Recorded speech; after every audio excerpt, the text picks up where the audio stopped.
Eu converso agora com o Andy Manjongo, a partir da Inglaterra, e com Wellington Calazans, a partir de Estocolmo. Vão ser os meus convidados para esta noite, analisarmos aqui algumas notas da atualidade internacional. Boa noite, Andy. Boa noite, Dorival. Boa noite, Wellington. E eu, Wellington, boa noite. Boa noite, Dorival, e boa noite também ao Andy. Prazer estar aqui de volta. Andy, e é pelas terras que estás neste momento a pisar que vamos começar. Quais são as principais reações à volta desta escolha? Dorivaldo, as reações dividem-se. Os britânicos, inclusive mesmo alguns políticos, alguns membros do Partido Conservador também estão céticos relativamente à eleição de Liz Truss. Alguns britânicos dizem que Liz Truss vai cumprir as suas promessas, tem capacidade para fazer o que prometeu. Outros são mais céticos, olham para Liz Truss como uma espécie de continuidade de Boris Johnson. E nesse aspecto, alguns destacam o facto da Liz Truss ter vindo do governo de Boris Johnson e, portanto, também ser uma pessoa que, em termos de credibilidade, neste momento, não estar muito à vontade, porque Liz Truss, apesar de não ser uma política nova, mas nos seus primeiros tempos tinha posições um bocado extremadas que eram contrárias, inclusive a posições do Partido Conservador. No início ela defendia, inclusive, que devia abolir a monarquia, defendia a liberalização da marijuana. Foi no início também que ela defendeu que o Reino Unido deveria permanecer na União Europeia e mais tarde veio contrariar essa sua posição, dizendo que não, que o Reino Unido devia sair da União Europeia e defendia mesmo que esta saída devia ser benéfica para o Reino Unido, no sentido de o Reino Unido ditar as regras. Foi uma das defensoras ferrenhas, então, do Brexit ao lado de Boris Johnson. Portanto, neste momento, Liz Truss não está a ser vista de uma forma geral, ou seja, não reúne consenso geral, porque a situação económica e financeira do Reino Unido está muito, vamos assim dizer, muito complicada. Liz Truss tem desafios muito grandes pela frente. Ela, ao longo da sua campanha, prometeu cortar impostos, prometeu dar ajudas às famílias mais carenciadas, mas relativamente ao corte de impostos, muitos economistas já vieram dizer que estas são promessas irrealistas, porque a situação do país é grave. Olhando para os números da inflação, neste momento está acima de 10% e até outubro o Banco da Inglaterra já disse que ela poderá chegar aos 13% e, portanto, não será fácil para já ela reverter este número, por mais que ela diga, mas a realidade, olhando para o elevado custo de vida, olhando para as greves que todos os dias agora no Reino Unido há greves em vários setores, são as piores greves dos últimos 30 anos e, portanto, não será fácil. Mas, atualmente, o grande calcanhar daqueles de Liz Truss é mesmo o elevado preço da energia. O principal regulador do Reino Unido anunciou recentemente aumentos acima de 80%. Só para termos aqui uma ideia, atualmente os britânicos pagam uma fatura anualmente em cerca de 2.000 libras, e com este aumento os britânicos vão pagar cerca de 4.000 libras. E então neste momento é a grande discussão aqui no Reino Unido, é o grande debate todos os dias. As pessoas querem saber como é que vão fazer face então a estes gastos, a estes custos, porque os salários não aumentaram e o custo de vida continua a subir. Neste momento, Liz Truss, alguns analistas hoje disseram mesmo que hoje é dia de festa, mas amanhã começa o pesadelo de Liz Truss, porque não será fácil e ela não é aquela política que para já apresenta soluções, porque ao longo da campanha ela foi dizendo que sim, está preocupada e tem medidas, mas concretamente não apresentou essas medidas. Ela vai falar amanhã por volta das 4 da tarde e aí sim espera-se então que ela anuncie as tão esperadas medidas que vão então mitigar, reverter esta situação. Para já, este é o cenário aqui no Reino Unido. Os britânicos estão divididos porque a realidade é bem diferente daquilo que Liz Truss tem vindo a dizer ou esteve a dizer ao longo da sua campanha. Wellington, a Wendy acompanha a situação de perto no Reino Unido, ela acompanha em Londres, mas da Suécia em Estocolmo também consegue de certeza fazer a análise do cenário. Em meio a essas opiniões divergentes, para que lado da balança é que recai aqui a sua visão à volta desta situação e também o que é que espera da comunicação a ser feita amanhã por Truss? É importante aqui destacar que alguns aspectos internos que foram mencionados pela colega Wendy, Certo. eles ampliam essa desconfiança também no exterior, Dorival. Porque ninguém sabe o que é que a Liz Truss vai falar. Esse é o grande problema. Então, diante de tanta dúvida, diante de tanta incerteza, e nesse cenário que é extremamente delicado apresentado pela colega Wendy, e também na reportagem, podemos perceber que Liz Truss terá dificuldades de atrair investidores estrangeiros, porque o setor produtivo do Reino Unido está seriamente ameaçado pelos altos preços da energia. Esse é um dos aspectos, e um aspecto que está contaminando toda a Europa nesse momento. Então, essa política que ela já vinha introduzindo e junto com Boris Johnson, e que continuará a implementar agora na condição de chanceler, ou perdão, de primeira-ministra, ela aponta que investirá fortemente em um relacionamento ainda mais próximo com os Estados Unidos da América.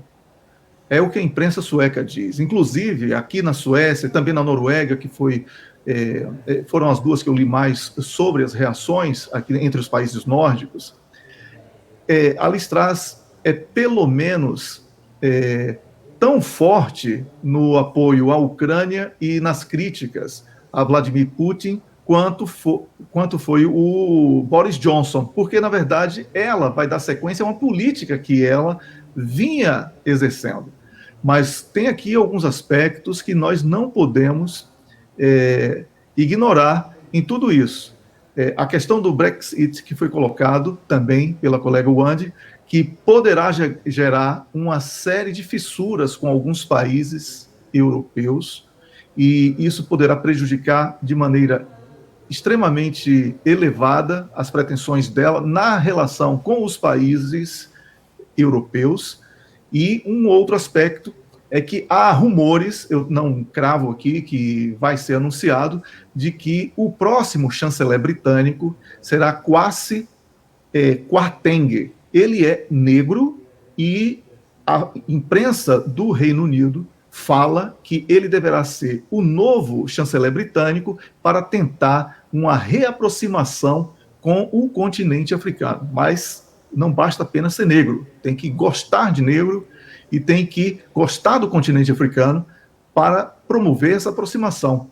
Então, há muitos desafios e a desconfiança tem toda a razão de existir, Dorival. Como é que olha também para esta possibilidade aqui apresentada pelo Wellington, Wendy? Subscrevo o que o Wellington disse, porque hoje, no seu discurso, ela reafirmou que é conservadora e vai governar como uma conservadora, e muitos dizem que ela vai continuar com a política de Boris Johnson. Ela deixou claro, inclusive ela felicitou mesmo Boris Johnson pelo apoio que tem dado à Ucrânia, demonstrou que vai apoiar os esforços de guerra da Ucrânia, demonstrou que não concorda com a política de Vladimir Putin E, a nível da sua política externa, o Reino Unido é um país, daquilo que eu compreendo, ele de 100 em 100 anos estabelece mais ou menos aquilo que são as linhas em termos de política externa.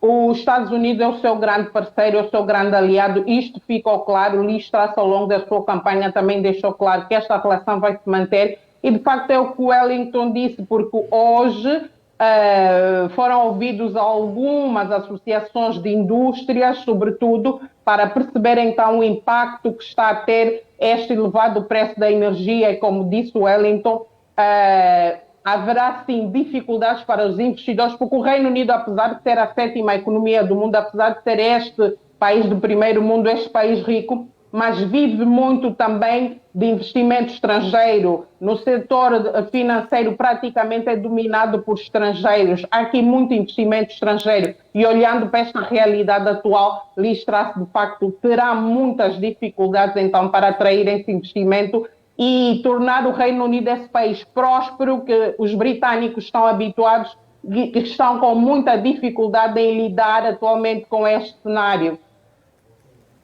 Wellington, os conservadores, é importante aqui realçar também isso, têm o poder há 12 anos, sendo que Truss será então a 3ª líder consecutiva a assumir o cargo sem ir a eleições legislativas.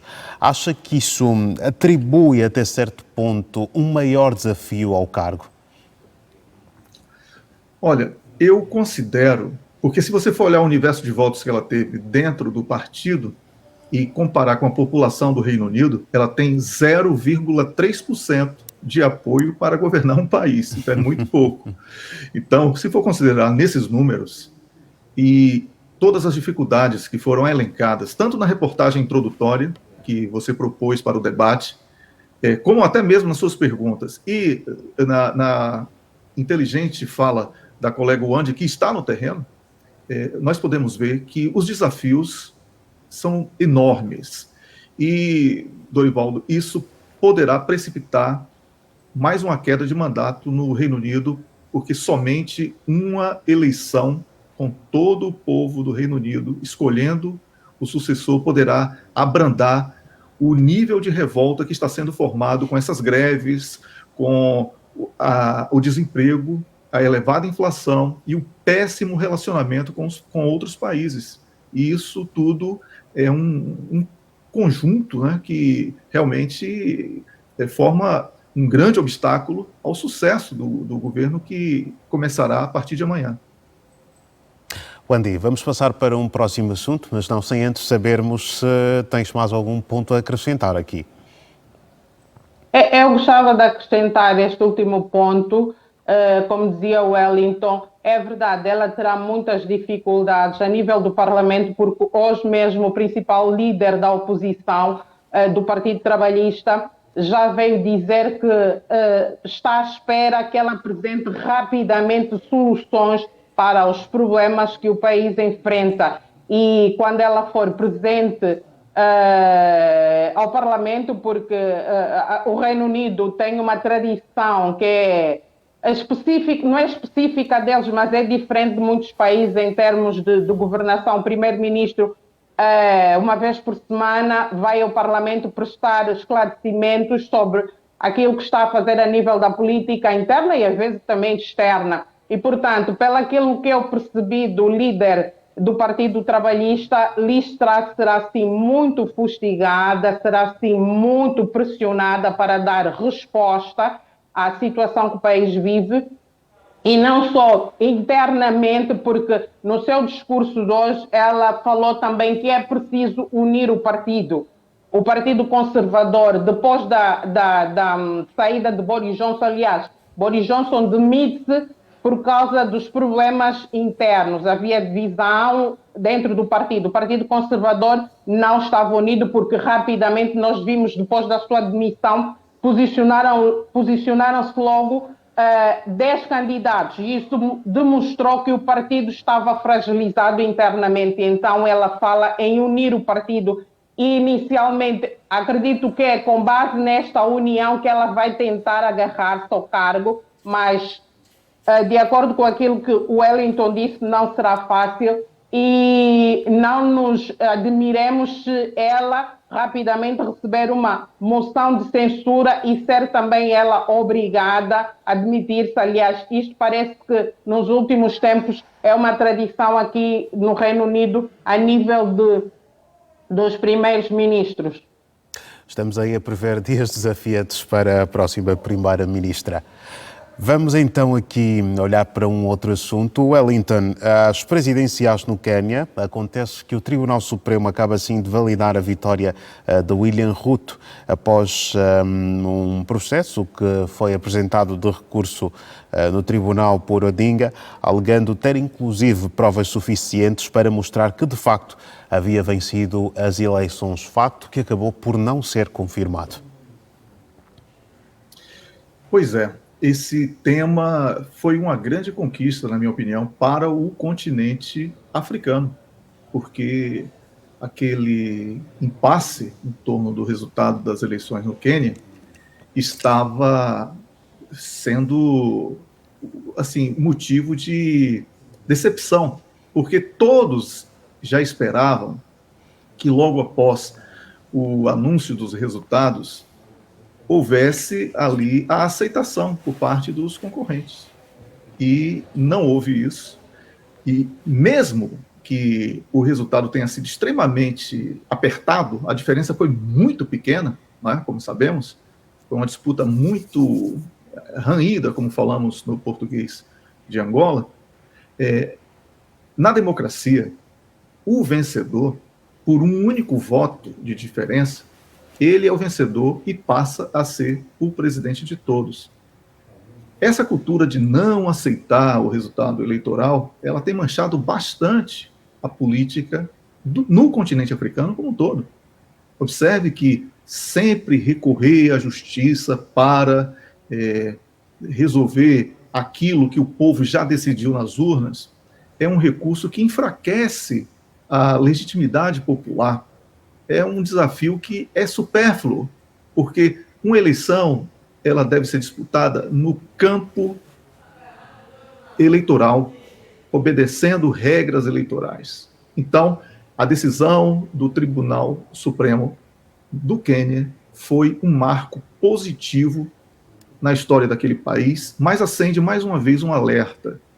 É preciso que as regras eleitorais, as regras do jogo não sejam alteradas em função de candidato A, B ou C já entrar numa competição eleitoral, numa concorrência eleitoral, achando que o único resultado possível é a sua própria vitória. Isso não existe, isso nunca vai existir. Quem decide é o povo, o voto é secreto e em todo o processo eleitoral não foi observada nenhuma fraude, nenhum tipo de ilegalidade, não havia nenhuma razão para tanta demora, mas felizmente, apesar de tudo, né, dia 13 de setembro, finalmente, o Quênia vai conhecer o novo presidente da República. Wendy, como é que olha aqui para este facto? E o Wellington levanta também aqui uma questão pertinente, não é? O recurso é um direito, mas a forma como é feito muitas vezes por algumas forças políticas, olhando para este caso do Quênia em particular e outros também a nível do continente, acabam até certo ponto, acreditas também, por descredibilizar quem assim os apresenta sem provas suficientes, muitas das vezes inclusive? Eu, relativo a este tema, é assim, os políticos geralmente falam que a soberania reside no povo, mas na prática, de uma forma que temos vindo a assistir, particularmente no continente africano, depois esta frase não se faz jus, porque há uma ideia em África que as eleições só são válidas quando tal pessoa que reclama é que venceu. Quando é o contrário, já houve fraude, já houve outro tipo de situações. E é desta forma que vão descredibilizando o continente, os próprios líderes, porque se são eles que falam em nome do povo e depois não respeitam a vontade do povo, então isto é complicado. Eu há dias ouvi uma frase de um político português que dizia o seguinte: a credibilidade de um partido não está só quando ele vence eleições, está também quando ele vem com ideias para este país, está também quando ele vem com uma posição de credibilidade das instituições. Isto sim faz um político, faz um líder, porque se ao longo da campanha vai-se passando uma mensagem e depois de serem metidos resultados as pessoas têm dificuldade de aceitar, então é extremamente complicado. E depois, eu gostava de dizer que é importante a imagem que a África passa ao mundo. Então, se volta e meia os líderes africanos dizem que o Ocidente, sobretudo, tem dificuldade em lidar ao mesmo nível com os líderes africanos, qual é a imagem que passa? Esta decisão, curiosamente, aqui no Reino Unido, foi considerada histórica. Muitos órgãos de comunicação tinham mesmo em seu rodapé, porque praticamente é a primeira vez que tal situação acontece, porque as pessoas já estão à espera que em África, quando há eleições, logo a seguir, quem perdeu vem reivindicar e descredibiliza todo o processo, inclusive das instituições que organizam tal processo. É histórica, é a primeira vez e vamos esperar então que daqui para frente esta decisão sirva de lição, seja um modelo, um espelho para o continente africano que, de resto, relativamente a essa matéria, tem muito a desejar, ou deixa muito a desejar, melhor. É uma lição que fica, Wellington, mas temos daqui também de considerar que Odinga não é novo na arena política.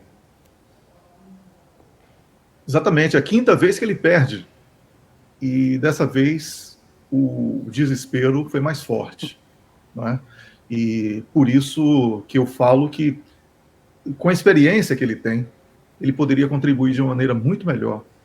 Porque existem candidatos que são eternos candidatos. Eu lembro, e sem nenhum demérito, ao falecido Afonso Dhlakama, de Moçambique, ele, em hipótese alguma, aceitava os resultados.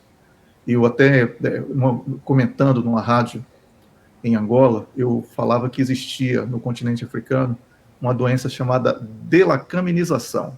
Né? Todos os candidatos que perdiam eram contaminados pela delacaminização. E isso tem que acabar, Dorivaldo, porque a imagem do continente africano, o continente africano tem uma oportunidade de ouro nesse momento, em que a Europa está em decadência, está passando uma situação delicadíssima de declínio visível, com crise energética, com crise até mesmo de identidade do próprio povo, e isso tudo poderia e poderá, né, render uma recuperação histórica, inclusive, do continente africano. É preciso mudar essa mentalidade de que quem entra na eleição tem que ser o vencedor. Só há um vencedor e a escolha é feita nas urnas pelo povo. Eu vou agradecer aos dois, vou agradecer ao Wellington e também ao Andy por terem mais uma vez participado aqui do Hora 10 edição da noite, para juntos termos olhado aqui para alguns factos que fazem atualidade internacional nesta noite de 5 de setembro de 2022. Boa noite aos dois e muito obrigado, ou recebam as saudações em função do horário em que cada um de vocês se encontra neste momento. Boa noite, é um prazer estar aqui. Todo nosso. Obrigada, Dorivaldo. Boa noite e bom trabalho. Olha, aqui Londres tem a mesma hora que Luanda, portanto não tenhas problema, estamos a falar, estamos na mesma hora. Okay. Estou uma hora à frente. Ok. Eu estou uma hora à frente. Ok. Não deixa de ser boa noite. Boa noite para todos, boa noite para os dois. Boa noite. Boa noite, bom trabalho. E até uma próxima oportunidade. Tchau. Bem, Ok, tá, obrigada. nós aqui vamos seguir, vamos continuar com a Hora 10, edição da noite, após a análise das notas de atualidade aqui com Wendy Manjongo, a partir de Londres, Inglaterra, e Wellington Calazans, a partir da Suécia, Estocolmo mais precisamente.